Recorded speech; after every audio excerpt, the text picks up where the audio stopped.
Welcome.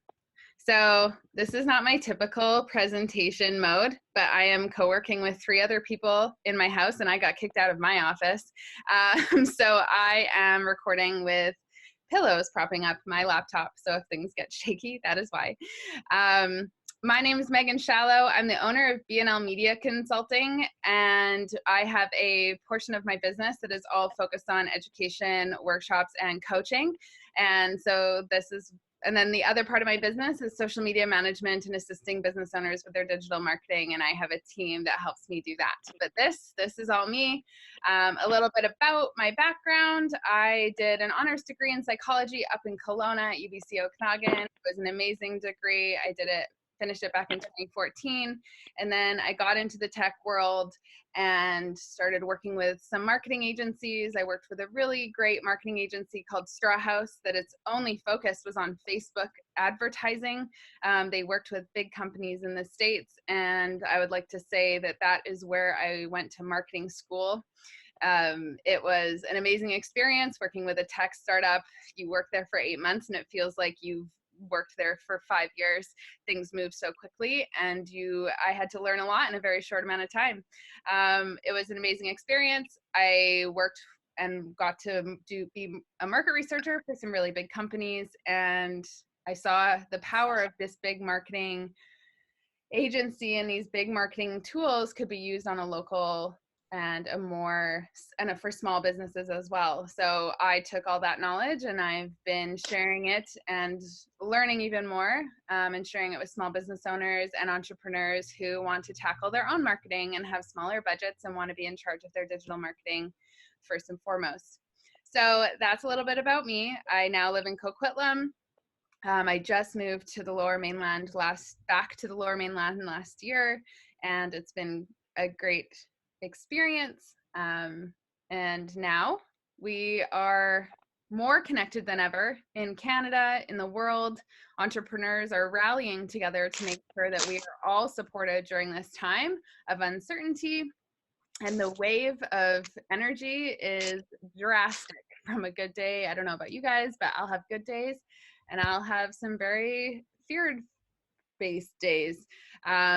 So I'm here to help offer my support, and we've worked with a lot of realtors, and we've had a lot of success helping them navigate the social media world. And now I'm here to do the same for you. So I've got a lot of information. If you have pen and paper, highly recommend opening up your book, or if you're going to take notes online, that's great too. Feel free to take as much information as you'd like from this. And of course, if you have any questions, throw them in the comments box as well as, or write them down and we can address them after. And I hope to be able to offer as much assistance as possible. So screen is sharing. Just going to turn it into presenter mode. When it's in this mode, I can't see the comment box, so I promise I'm not ignoring you. I am just going to jump over to it at the end of everything. So, a title I never thought I would have for a workshop, but an interesting experience nonetheless. I have grown and learned a lot in the last couple weeks, because I also had some restaurants and hotels, and they were the first hit, having to move through this. So with that being said, here we go. Digital marketing in a pandemic. What to do, how to show up, and I'm going to try to break it down and hopefully provide as many ideas as possible so that your content creation does not run dry, and your community and networking actually ramps up during this time when everyone is on social media right now because we're all at home. So, how to show up online during a pandemic? 3 main key points that I'm going to highly recommend as realtors. Number 1, provide value. And number 2, show support. And then number 3, get personal. Providing value. How can you provide value? I would say this is the number 1 thing that everyone is very comfortable doing. And a lot of the general population is looking to their entrepreneurs for answers. In regards to, as a realtor, I keep getting questions about, people want to know what the real estate market is doing. They are very curious. They think it's tanking or they think it's going to go up. They don't know and they want to know. And people are very curious and also have a mindset that after this, it could be potentially a good idea to jump in if they've never jumped into the real estate market before. So keeping your audience updated, having you be the person that's providing value and being the leader in your community is going to really help establish a certain level of trust with that local community of yours. So if you're in a big city, maybe you choose a few neighborhood areas that you're really wanting to connect with, and you're the leader in that sector. But bringing that value and being that person right now and being that support and place to look to is great. And also people, I guarantee if you start providing value in that way, people are going to tell their friends, oh, go check out this person's social media. They're sharing all about it. Other ways to provide value, tell people how you are adhering to the guidelines set forth by the government, making sure that you're being super open and transparent about that. If you are doing showings, how are you doing showings? Are they virtual? Are you doing them, are you guiding them through the phone? Are you just sending them links? How is it that you're sharing, allowing people to continue to be potential buyers without actually being together? People are extra curious and have more time, so take people through virtual tours of homes, using your online platforms to do this, whether a lot of realtors I do know have 3D virtual tour investments that they've made. So how can you utilize that? Do you film your screen and take people through the tour and film the screen, whether it's with your iPhone or with your laptop? How are you going to take every property that you have and just expand the experience as much as possible? And then, of course, construction hasn't stopped. I know that in the Kelowna community, the construction workers are still moving. Even in the Lower Mainland, I've talked to a lot of people in the Vancouver sector that new developments are still moving ahead. Nothing has paused in regards to construction because they have been considered an essential service. So maybe what you can do is you can actually offer assistance to these developers and cross promote their developments that they're building, start making people aware of all of the stuff that's continuing to grow. Thank the construction workers for continuing to work in the community and to continue to build while everyone else is having to stay home. They are also out there and they are putting themselves at risk in some ways, and it's nice to know that they are being seen as well. And of course, if you do have new listings, I do recommend that is providing value. People love seeing that the community is still growing and the community is still rolling forward. This is actually now a time to it's to sell without selling. And this is something that I encourage people to do anyways, but especially right now, if you have new listings rolling out, be sure to share, be sure to boost, target your necessary audiences, but limit any overly exaggerated text. So this is the one thing that when providing any value right now or in any copywriting with your social media, just avoid all caps or lots of exclamation marks, and just be wary of the emojis that you're using, and just make sure that they're coming across as subtle. It's like, rather than call now, be more like, if you have any questions, do not hesitate to reach out. Or if you'd like to learn more information, head on over to my website. Trying to guide them to a call to action to connect with you, but less salesy and more just, hey, door is open if you want to chat. This goes across the board for anything social media related. Right now, you want to sell without selling. You want to make sure that you're being seen without pushing, and you're just showing up. So providing value, education works every time, especially for those that maybe are new onto the digital world. Being super vulnerable straight out of the gate, showing up on video can be a lot, but you are all very educated in real estate. even in business and the updates that are going on with small businesses right now. Like, these are things that you can just share as well. Every time Trudeau hops on in the morning, he definitely has something to share and to say, and maybe that's something that you can do as well. Keeping opinions pretty low, offering broad support is a great way to connect. So how do I show support? Listening and acknowledging what is going on in the world right now is key. Every other post or so, maybe connecting and sharing the commonalities of how everyone's moving through this together, creating that connection, diving deeper into maybe how you're feeling about it. Also showing local businesses your support. Every community has their local businesses that they love. And if you have some that you really want to see get through this, your social media platform is a great way to do that. No matter how many followers you have, you can be an influencer for your community. And as realtors, you are some of the biggest connectors in your community because you know so many people. And so being able to use your platform for good like this, showing people by example how you're supporting your local community, how you're supporting your local businesses, using your social platforms in order to do that, can go a really long way. And right now, I know any sort of help for local businesses, especially restaurants and bars and coffee shops and anything that's brick and mortar, could use everyone's help more than anything right now, due to all of the rent demands that are coming through. Any money is good money for them, and we do want to see them move through because local businesses are the foundation of everything that we love about our cities.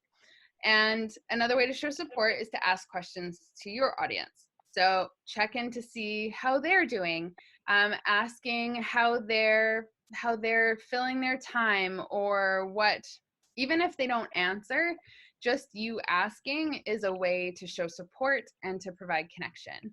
I do know there's always this, when I post and I have a question that I ask and no one answers in the comments, there's a part of me that's super bummed. I'm like, ugh, no one's listening. And then I go out or talk to someone on the phone, and then they talk to me about my post and how they liked it, and then they answer the question. And it's really interesting because people don't want to comment, but I see them in person and they'll make all sorts of comments about my social media. So I do encourage asking, because people may respond in their head and they may make a connection just by that internal response. And then also being empathetic. Speak to your audience, connect with them by sharing your own experiences. How are you moving through this? What is causing you to struggle? What is causing you to feel excited? What are you grateful for? What are you doing to fill your time? What are you learning through this? There's a lot of entrepreneurs finally being able to take some time. The word busy doesn't really resonate with many people right now. And it's interesting because I don't know about you, but I am an entrepreneur as well. And I find all of a sudden I have, one would say, too much time, or that's what it feels like. So moving through that and how to grow and how to move forward and connecting with people and sharing how you're doing that. You can get as vulnerable as you'd like. As a realtor, the more open and real you are, the more trustworthy you become. And social media is a great place to do that. And so how do you show up personally? Let people know how you're adjusting to the new normal. There's rumors out there that this could be a long haul. So sharing advice and guidance and experiences that you've had. Share behind the scenes on Instagram. If you are not on Instagram, this is a perfect opportunity to jump on. Instagram is a great place to connect with community, both business related and personal. And I like to call Instagram a referral growth engine. It really does make connections that last a long time. So your Instagram stories are a great way to share behind the scenes of working from home. People are really enjoying watching others work from home and seeing what their setups are like. There is some humor in that. Showcase what you're doing to keep busy while social distancing, showing that you're social distancing, encouraging that practice, staying at home. even if it means like showing what Netflix shows you're watching. There's a lot of commonalities between what people are binge watching right now on Netflix, and it's actually making me laugh a little bit on how that is connecting people in a very unique way. Let people get to know your family if you're comfortable with it. You don't have to interview your family, but having your family around. I'm watching a lot of business owners right now that I've been connected with for a long time, showing how they're having to homeschool their kids right now. And it's actually really interesting. I currently do not have children, but watching these moms transition and make these adjustments and having fun, and showing it on their social media actually makes me connect with them more as a business owner. And I already know what they do, but now I'm getting to know the behind the scenes of who they are and what kind of family they have and how fun it is. It's a newfound respect for a lot of business owners, taking this leap and working from home. And then, of course, showcasing your hobbies, ask others what their favorite at-home activities are, what things they're doing, and sharing your work from home routines consistently. There's a few people that I have on my social media that I see their coffees every morning and their work desk, and it's almost like, okay, we're all ready to work. And it's a connection. It's a connection with other entrepreneurs. It's a connection with, the cool thing is now, we actually have an ability to connect with everyone because everyone's working from home, whether they're an entrepreneur or not. And I do think that is actually extremely cool and also very interesting to have everyone on the same page and understanding of what it's like to work in a more entrepreneurial setting. So that's kind of the broad idea of how you can show up, some different examples. And now I'm going to give you some homework, not homework, but ways to slowly just kind of shift all your social media. This is a great time to show up on your social, jump into all your platforms, make slight adjustments, and really develop like the little details that maybe you were too busy to jump in and do, or maybe you had a bunch of other people help you build it and you didn't actually get to put your own personal energy and branding touch into it.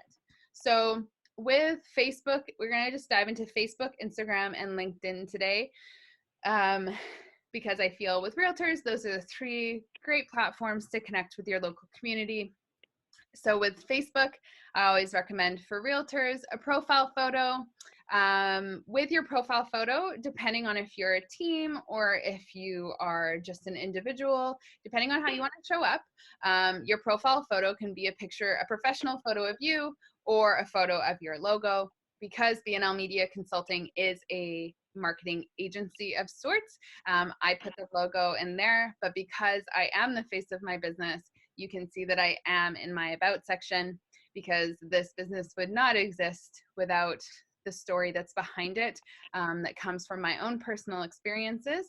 So this is me, this is my team in the cover photo, and then I've got my lovely logo in the profile photo. The one thing that a lot of people do miss in the Facebook feed is the about section. This section is just, you don't get a lot of opportunities to share information. And this is another space where you can put a link to drive traffic. And it's a great way for people to get to know you without having to scroll the feed and find the posts. On Instagram, it's a little bit easier to click through posts, whereas Facebook, especially on mobile, sometimes it can be very challenging. So having this about section here where people can land on your Facebook, treat it as if it's your website, take a look at your story, understand who you are, and then at the end of this story, you can click the link and then put your website link in there, and drive people out of the Facebook. So about photo and about write-up is a great opportunity to do that. And then with your username, this username is the bolded section up here. Small detail, but if you haven't addressed it yet, having your name, but also a dash, and whether it's Toronto real estate agent or Coquitlam real estate agent or Vancouver real estate brokerage, having your name plus a location and description of what you are next to it actually helps with not only Facebook search engine optimization, but also Google SEO. So this is just a small detail, takes a second to do, but it can really help optimize your platform so that you're found under the real estate world in Facebook. And then also underneath you have the title or the username here, and that can be your website. You can do at whatever your website link is. So for example, at Sutton Group would be what Sutton Groups is. If you're a real estate brokerage, maybe Sutton, I know there's at Sutton Group Associates. Whatever your website link is typically what the username becomes. And then of course, a growth checklist. So most people struggle with growing their Facebook page. And I always recommend, if you have not done this yet, to invite your personal network to like the page or to follow it. There's these 3 dots here that will allow you to it'll drop down and it'll say invite friends. Send a message to all your friends, invite them to like your page, and they will be your biggest engagers, which is what you need in order for the algorithm to work in your favor. So a perfect example of how this has worked for me, which I wouldn't have known unless someone had told me, was my sister, of course, follows my business page because she's almost like required to. She liked to post because she always likes to post, and it shared on her platform saying she liked this post, and then a friend of hers liked it that didn't know anything about my company, and that friend's husband saw that his wife liked the post, and then he went and creeped me on LinkedIn, and then he called me to book a coaching session. So you really have no idea how your content is going to show up. Andrea, you're on. If everyone can put their computer on mute, that would be amazing. But what?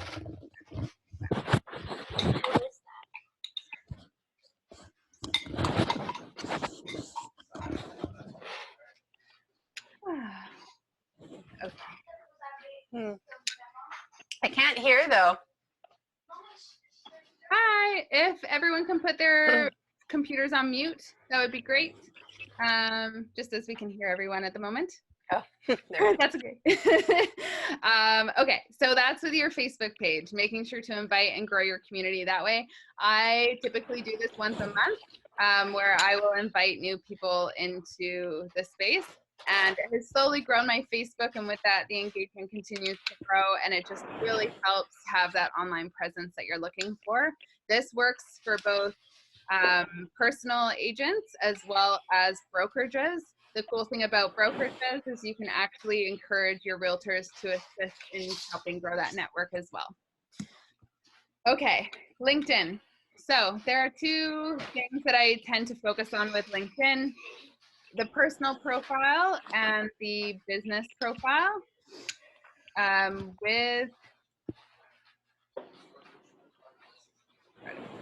With everyone that is, okay, we're quiet. Okay, so if you are just a realtor, then your main focus is going to be, or not just a realtor, but if you're a real estate agent, your main focus is going to be your personal LinkedIn page. So what I do recommend with every LinkedIn page is updating the cover photo to a branded image of some sort. It doesn't have to have your logo in it. It can just be something that's related to the industry that you're in, or a photo that's similar to your Facebook cover photo. And then with your profile photo, of course, is your actual face. Keep both your personal page and your business page active if you do decide to create a business page. The best way to do, like, if you are a personal brand, you can definitely create one just in case you do, or if you have a team that works with you, then the business page is great because your team can actually tag your business page, but they cannot tag your personal page as someone that they work with. So creating a business page for your business, a great opportunity to do that right now. And you can go through your connections list and actually connect with potential referrals and invite them into your business page, as well as when you're connecting and making connections on LinkedIn through your personal one. When I'm making connections through my personal one, I typically am looking for, like for me, I'm a business to business platform. So I like to connect with local entrepreneurs. Just moving down to Coquitlam has been very eye-opening for me, as I didn't know any entrepreneurs when I first came down here. And it's been really great to start making connections on social media. And I've been doing that through Instagram as well as through LinkedIn. And with this platform, it's slightly more educational and professional. It is the route you want to take on this platform always. Right now, there's just so many news articles going on and related blog content that you can use that other people are creating that I highly recommend sharing on your personal account if it is related and in alignment with you. Controversial pieces, I don't recommend too much unless you know that it's going to be received positively.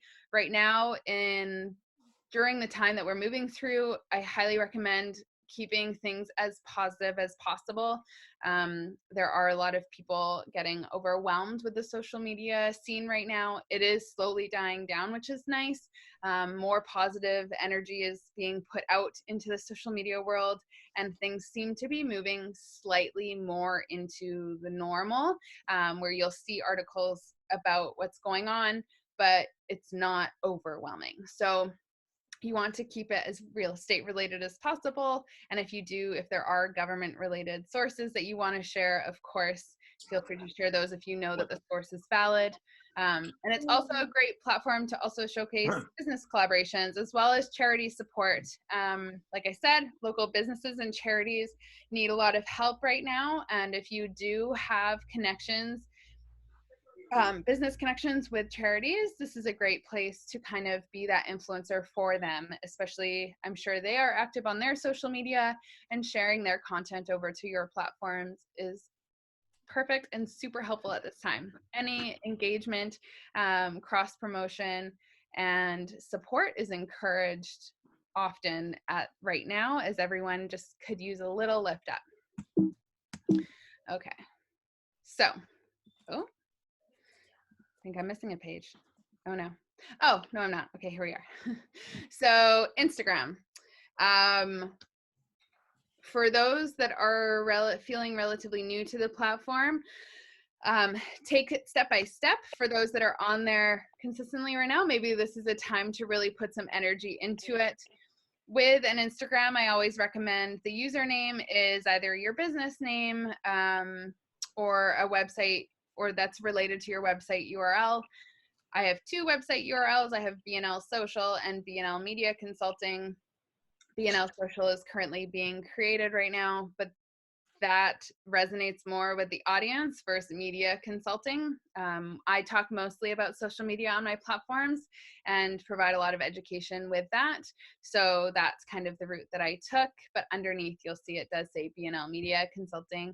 The bolded title underneath your username on Instagram actually works as your search engine. So having your name in there is extremely important. Then the next step is, once you've got your username all set up and it's in alignment with your brand, I highly recommend a bio creation. So with Instagram bios, you get 150 characters. And the goal of it is to explain who you are, what you do, or what you specialize in. Every realtor has a specialty and a reason why they do what they do. Putting that in the bio is very, very key. And then also a call to action at the end of that bio. So what do you want them to do? Do you want them to click below to view listings? Do you want them to click the link below in order to, maybe you have a free guide that you're giving away for buyers or sellers, how to prepare to sell your home, 5 tips, PDFs, or some sort of lead generation. Is that the reason why you want them to click below? Just understanding that when you break this limited paragraph down, that you're explaining who you are, how you can help, and where they can go to learn more. And then once you've kind of got that foundation revamped or set up for the first time ever, you want to curate your feed. So this is something that's very commonly used in the Instagram world when people dive in. Sometimes it's interesting with Facebook and with LinkedIn, you don't really need to know how your feed looks as a whole. But with Instagram, you want your feed to give off a vibe or an energy. Is it welcoming? Does it feel like you? If they were to meet you, does the energy kind of bounce off the device, like off the mobile device? So normally there's two options that I recommend. For those that are brand new, sometimes the pattern-driven feed works really well as a standard movement forward. And then for those that want to get a little bit more complicated, or if you really don't want to adhere to a pattern, then the random and branded way is to go. So I've got an example here. BNL, if you scroll down, I've changed my feeds many times. And so this is the pattern-driven feed. This was when I launched my new branding and kind of adhered to that to really give a good energy of what BNL is. And this is the more randomly branded one. Same thing. Same. I love the vibes in this one. And this was definitely a randomly branded mistake. And it was a very great mistake. And it was super fun to be able to do. And a little bit less, this feed, the randomly branded feed, provides a little bit more flexibility, whereas the pattern driven feed is great for those type A's that are like, I just want to schedule it all out, I just want to get it done and then walk away. The pattern driven feed works really well for that. Whereas if you're running things on like intuition a little bit more, which I find myself doing more and more these days, this randomly branded feed can work really well. So that's kind of how you can look at your Instagram. There's so much that can be talked about with this platform.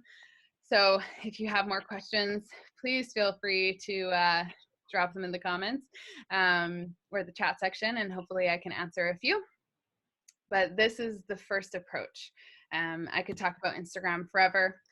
Instagram really is the tool, the social media tool that you can, all it takes is time and energy, and you can grow a following and create engagement. No ads required, just your own connection to your community.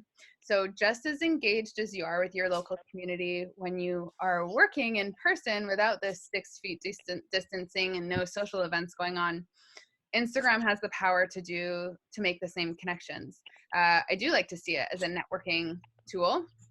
And the way that you can network is by using the handy search tool on Instagram. So Instagram has a magnifying glass at the bottom of your mobile device. This all, by the way, Instagram is only, like, it's very mobile friendly. It is not desktop friendly whatsoever. It's the only social platform for businesses that's kind of not only mobile. The only thing you can really do on desktop with Instagram is pre-schedule posts. So with networking on Instagram, your search tool is your best friend. Right now, I would recommend engaging with your local community. And the best way to find them is through hashtags and locations. So if you are in Coquitlam, hashtag Coquitlam has like over 300,000 people who've used that hashtag. If you're in the Okanagan, for example, Kelowna has over 1.6, I think it's over 1.7 million people that have used that hashtag. If you're in Toronto or Montreal, you're dealing with a bigger and even more actively engaged community. So engaging with that community in real time every day is a great way to connect with people who are active at home, on Instagram, in the city, just average people posting about their experiences and their days and having an opportunity to support and connect with brand new people. So engaging with your local community is the best way to begin. As realtors, that really is how to grow a strong network, is to be connected with your physical community. And this is a great way to do that. I recommend, well, I don't know, depending on how much time you have or how much time you want to spend on your mobile, you can do up to an hour a day. If you were to do an hour a day of this, you could see a following increase of like maybe 300 followers or more a month. So depending on how much time you want to put into it, the more you engage, when I say engage, I mean like, comment, follow if they feel like an actual, like a good connection, and just having your brand out there. Every single time you like a photo of someone that doesn't follow you, they see your name and they see so-and-so liked my photo. They get that notification, and your average Joe only gets between 10 to 20 likes on a photo. So they do look at everyone that likes their stuff. And if they've never seen your name before, they will come take a look. They might not follow, or they might, depending on the type of value or the brand fit, if it feels right for them. But they still are seeing your name. And of course, when to comment. If it looks like a great photo, there are very talented photographers out there, or you can resonate with what they are writing. There's a lot of great copywriters out there that just love to write. You can offer advice if people are asking for it. People love asking their audiences for opinions, and maybe you can be that commenter that actually comments an answer. Or if you'd like to repost their content and want permission. This is another thing when you're building out your social media feed. If you are taking photos from Instagram and they are of maybe other photographers have taken them, you have to ask permission before reusing their content. This is a copyright law, and it is very important to just ask. And when you do ask permission, people are normally very grateful, and they just say, yeah, like you can use it, just be sure to tag my account. And then you're making community connections that way. So if you decide maybe to build out your feed with some local support photos and like supporting different local businesses and industries, and you're becoming that influencer in that way, you can always just ask permission from the business owners, and I'm sure they would be happy to have that cross promotion right now. So that's a way to engage, a little bit about how to engage and build community on your Instagram account. This is specifically for Instagram. It doesn't work the same on Facebook and LinkedIn. It seems that Facebook is trying to allow businesses to connect with other businesses on its platform and having businesses have their own feeds, but it's only showing up on my mobile sometimes. So it seems to be kind of in the works, but it's not quite the same. So Instagram is where you're really going to focus some time and energy. And of course, hashtags. So the engagement that I just mentioned, the search tools and all of that good stuff, that's you actively going and seeking out people. And then hashtags is what brings people to you. So every hashtag is its own community, and hashtags help increase your own engagement and segment your content into communities your audience would be interested in. This allows your content to show up on the Explore pages. This allows other people who are doing engagement just like you to find your content in those communities. And you get a total of 30 hashtags to use. Instagram limits it to 30. You can use 30 every single time.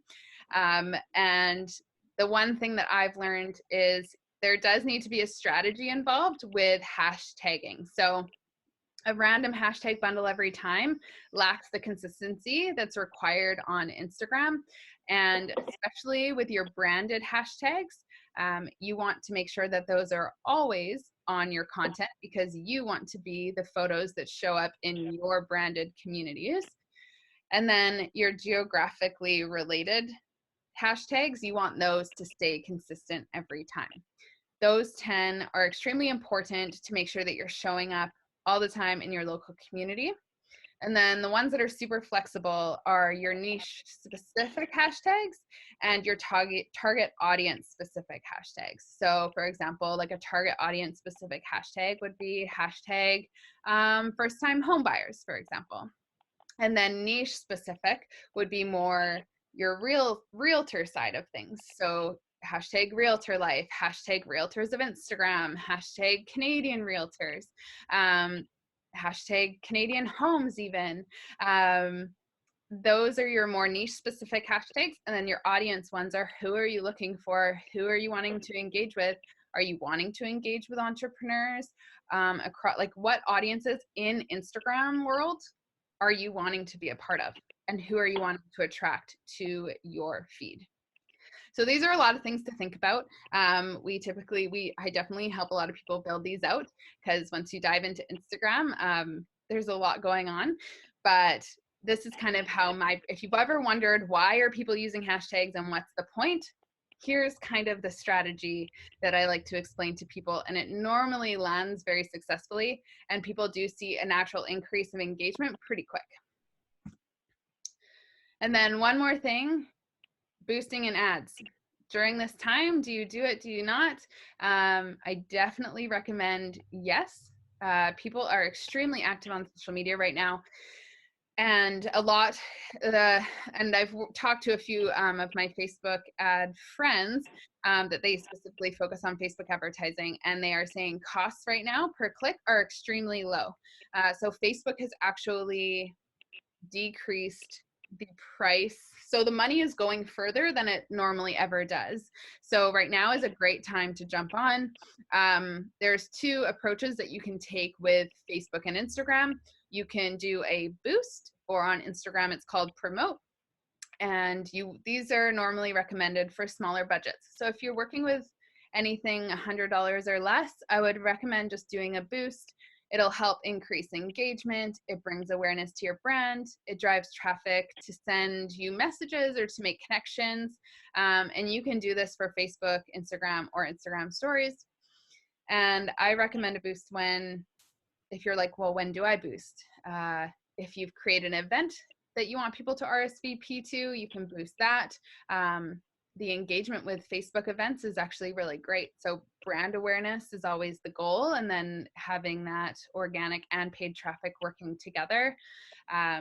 If you do a post and it gets a lot of high engagement, I would definitely recommend boosting it, because if your audience likes it, there's probably an audience out there in the world that doesn't follow you yet that would like to see it too, and it will resonate with them as well.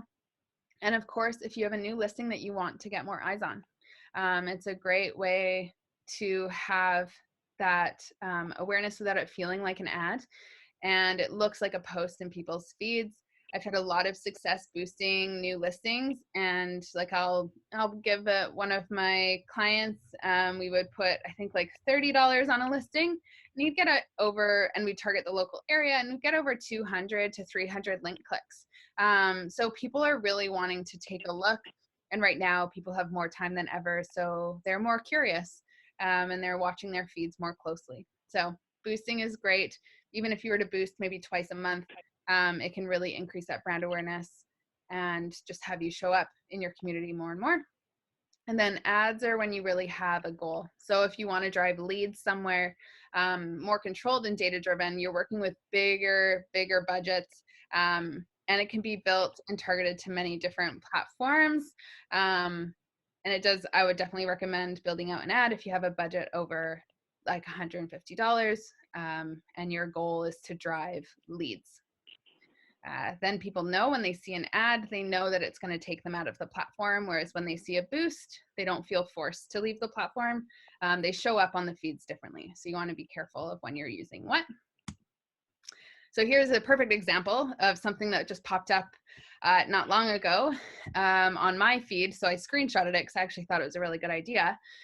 Someone that posted a lead generation ad, and it actually is getting like pretty decent engagement. And it's funny, it caught my eye because I am always curious about homes that are under $500,000, because that feels like a rare opportunity now. And so it's very smart of Nicole. And when you clicked it, all it just was a landing page, and then you could just sign up for her emailing list. So it wasn't anything, it didn't feel tricky. It didn't feel like I knew what was going to happen if I clicked that, but it was enough to catch my attention. And so if you are wondering what kind of ads you can run, this is an example of one that I would definitely recommend to a certain extent. It's clean, it's simple, and yeah, I was really interested. I was shocked. Normally they don't catch my eye like that, but this one did, so I saved it. And other ad ideas, of course, virtual information sessions. If you are wanting to maybe run like a first-time homebuyers virtual education webinar, this is a great time to start promoting something like that. Virtual property tour videos, new listing photo albums with traffic driving to the website link. And of course, brand awareness likes campaign ads can definitely work if you use the right imagery and the right content writing as well. So these are definitely other ad ideas that you can experiment with during this time. If you've never run ads before, maybe this is a great time to learn on a small scale. $10 can go a long way, especially like I mentioned right now, it seems that Facebook is being very lenient and generous with how far ads are going for lower costs. So that's kind of it. I do offer monthly workshops that kind of dive deeper into this. We can't believe we're already at 11:20. So if you are interested in a workshop, of course, I do have that available to dive deeper into it if you want to learn more. If you have any questions about that, feel free to send me an email or a message on social media. But right now, I would like to open up the floor to questions. So I'm just going to minimize my screen here and see if you have questions. I'm hesitant to say jump on your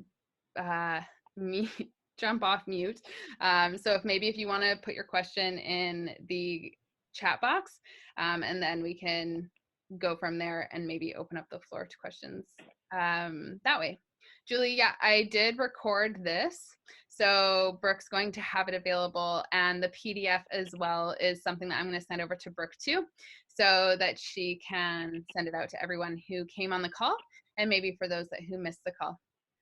So yeah. Why should I just Instagram story versus in the feed?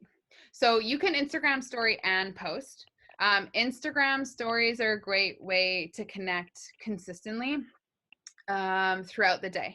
Whereas I normally recommend with posting, showing up right now there's a lot of time, but 3 to 5 times a week is normally my suggestion for people. If you love writing and you love showing up on the Instagram feed and on your Facebook, feel free to do 7 times a week if that's something, but I do always recommend balance. Balance is really important in order to keep our expectations reasonable as well. And, okay. So that's why I would recommend having stories and posts for Instagram. Posts normally go out at a certain time every day, whereas stories can happen whenever you'd like. They last 24 hours. And then of course you can build them out into highlights, which is a whole other story as well. And there's creative ways to build those out too. Are there any apps you recommend for helping to organize your Instagram? Thanks for that one, Mac. I was actually thinking about that while I was moving through the presentation. So there's 2 that are very Instagram forward. Later.com is a great one for Instagram, as well as Planoly. I have a lot of people who really enjoy that if they're just wanting to do Instagram and maybe Facebook. If you are wanting to broaden out your social media and delegate to a few other platforms, there is a paid account. It's called Sprout Social. The data that it collects is fantastic, which is why we love using it for data collection. We use later.com for our social media management, but we do use Sprout Social for our data collection. So if you are very data driven and you want to see your social media working for you and you want to see the numbers, especially maybe if you've outsourced it to someone else, that is a great tool to track all of that, because it really dives deep into all the little details. And Michelle, hashtags are not effective for Facebook. So for Instagram and Facebook, Instagram, 30 hashtags. I usually put them in the comments below. If you were to go to my Instagram right now, you will see that the only hashtags actually in my posts are my branded ones, and then the rest of them go into the comments below. The reason for doing this is so that the hashtags don't take away from the post. What's very common is people will put the hashtags right beneath, and then all of a sudden you have this really beautifully written educational post, and then underneath they keep reading, and then all of a sudden they're getting lost in that hashtag world and they're clicking it because it's all hyperlinked, and then you could lose them from your funnel.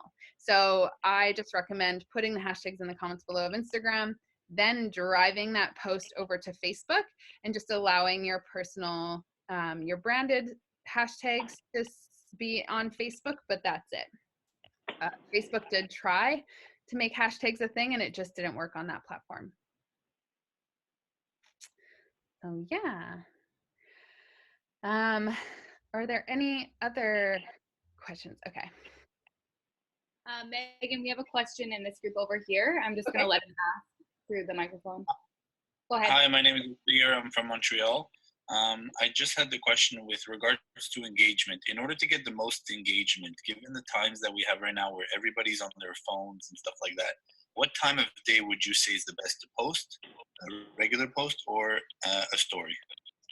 Yeah, stories, I think, stories you can post any time of day since they'll sit there for 24 hours.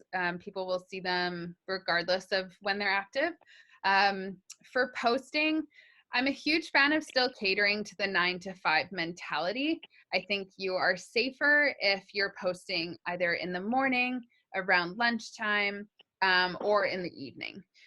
What I've seen, it's like when the seasons change and it gets lighter out at night, I do notice that more engagement happens later and later. So in the winter, it's super engaged by 5 o'clock. But when summer hits, the most engagement happens at like 9 o'clock. So in the summer, we don't post for our clients at 9 p.m. at night because it just doesn't really resonate. So we typically move and make sure the posts are going out earlier in the morning, or they're going out around lunchtime. So if I were to offer any guidance for anyone who's kind of concerned of having to like show up at a certain time, if you show up during your downtime, most likely there's a big audience also showing up at the exact same time. I hope that helps. And I have another one from John. What would you say to someone that says promoting yourself during a pandemic is tacky and off base? So this is when the approach in the copywriting has to take a turn, and keeping the writing more subtle and supportive. So making sure that there's no salesy terminology and it doesn't feel like it's promotion. So that's when you just have to really look at your writing and see where you're coming from. Normally at this time, I recommend a lot of people trying to come from the heart place, and sharing that experience personally. When you're on social media, you really want to educate and make that connection with people. When you're showing up, it doesn't always have to feel like you're promoting. The platform is actually meant to promote without promoting. So if that's a challenge you're ready to take on in your copywriting, hopefully that is how people are going to see it. They're not going to see you promoting, they're just going to see you sharing. That's the goal right now. And if they say something, I don't know how to respond to it, but I definitely would just say you're just here to show up and offer support, and offer the knowledge that you have for free. What if you're sharing Facebook posts to Twitter too? Is that okay to have maybe max 4 hashtags? Yes, with Twitter, having hashtags is really good. I do recommend with Twitter using more broader hashtags, and making sure a few of those hashtags are related to the community that you live in, whether it's Vancouver, Toronto, Montreal. Using those broader hashtags are really good on Twitter. And do you recommend for IG putting hashtags in the comments or the original post? Tammy, yeah, comments below is great. I highly recommend it as it's better for flow and for easy reads for your community. And how would you go about reaching out to followers on Instagram during this time about offering your services, or even just to start some dialogue about real estate? So right now I would recommend liking their posts and engaging with them that way, but not sending messages at this time. People do have their guards up and are not ready to be to make those connections. I think the subtle approach of building relationships is a lot better right now than trying to build as many leads as possible. Instead, actually making closer connections and offering support, and being that voice for those who you've worked with in the past. So your referrals, and building strong referral relationships is probably a better way to go instead of trying to create new ones at this time. And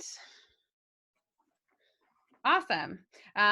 Is this the right time to be introducing yourself as a new realtor to your followers? If so, how should you go about it? Yeah, Jenna, definitely. My approach would be storytelling. Social media is a great place to tell a story and sharing with your audience why you decided to make this leap. Being vulnerable and sharing how you got to becoming a realtor and why you're doing it would be the best way to introduce people to your new realtor status. I hope that helps.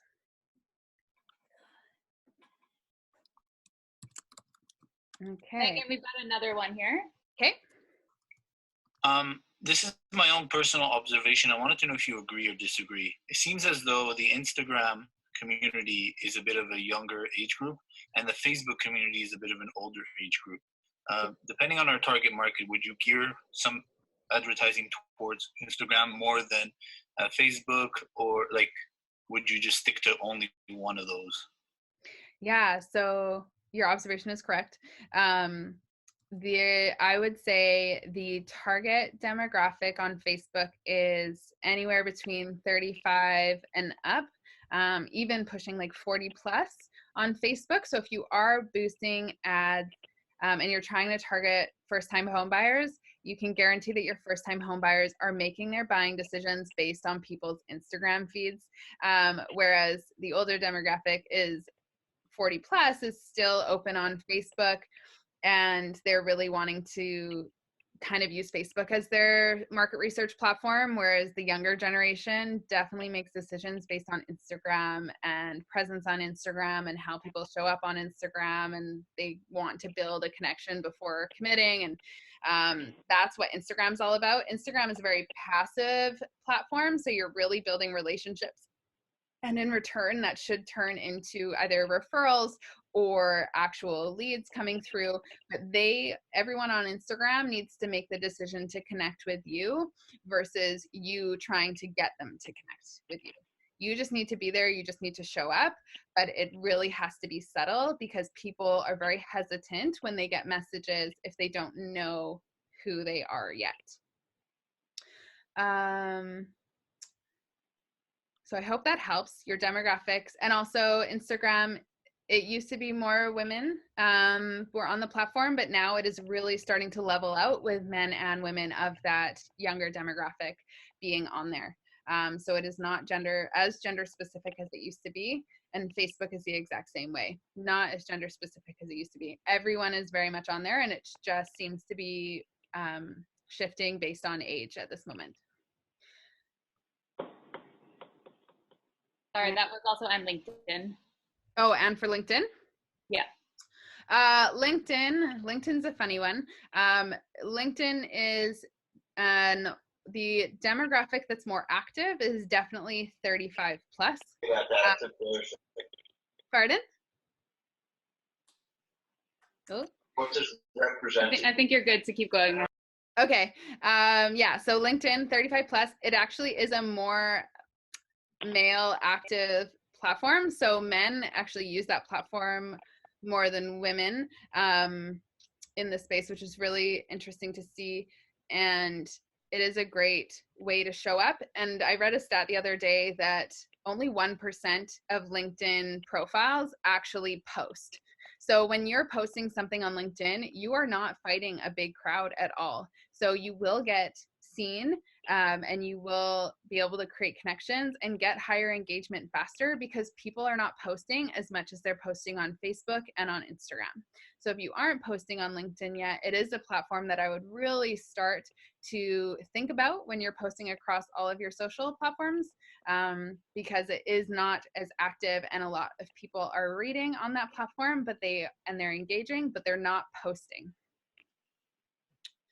And one more question on here: how do you re-invite your connection who have missed out liking your business page?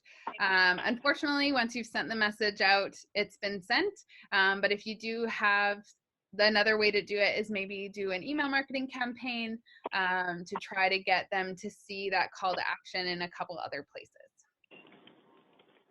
Or you can send them messages if you know that they're close friends, or you do know them, and you can send them a personal message through Facebook Messenger.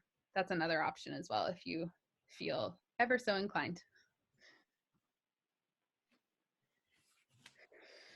All right, it's quiet on my end, but if anyone does have any questions that come up after the call or after you start moving through some stuff, do not hesitate to reach out on social media. I'd be happy to answer any questions that come up while you continue to move through this.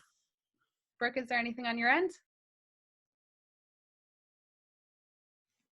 Doesn't look like it. Okay. Awesome. Thank you.